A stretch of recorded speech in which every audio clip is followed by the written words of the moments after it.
discipleship for me, I think of it very simply as bringing all of Jesus into all of life. So all of Jesus, His character, His ways, His power, into all of life, the different spheres that we live, our work, our family, our neighborhood, connecting with people either through geography or through affinity with common hobbies and common interests. So it's about all of Jesus into all of life. In Port Charlotte, Florida, Pastor Anthony, Donna, and Clarence worked together to church plant, starting a new congregation of believers.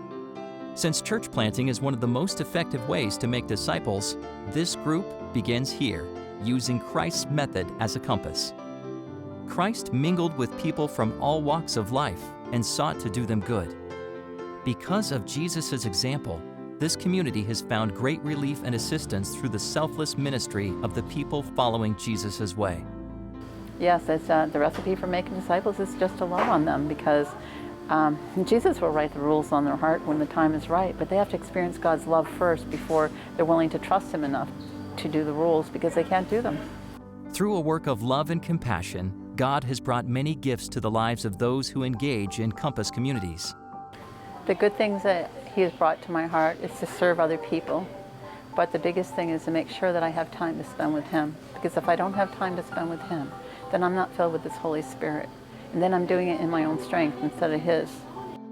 Because of a connection with heaven and an appreciation of what Jesus has done, Donna and Clarence continue making disciples at Compass One is communities. Sonia Clemens Bear. She's going to be ordained an elder. And our other candidate is Beverly.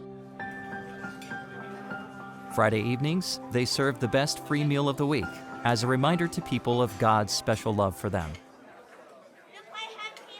On Saturday mornings, members and guests from all walks of life come to this center for spiritual nourishment. We minister to a group of people that is totally different than other people. We minister to the mentally ill, the mentally challenged. People have vices, or they have a drug addiction, alcohol, porn, all kinds of different things. And we have autistic kids, a lot of autistic kids. We actually import most of them in. We go pick them up. One of the things we emphasized was having a multi-ethnic and a multi-economic church.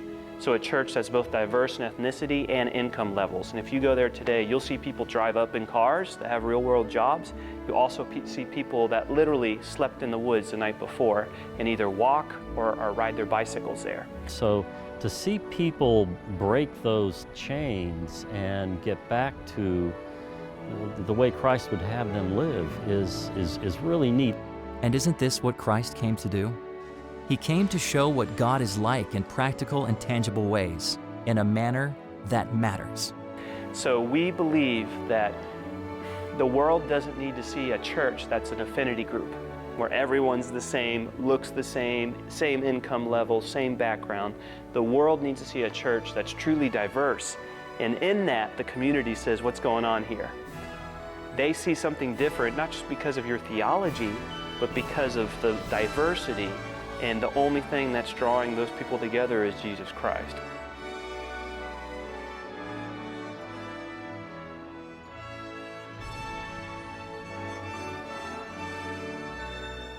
Compass Communities now has more than 50 members who attend on a weekly basis and are happy to be a part of Christ's mission of discipling.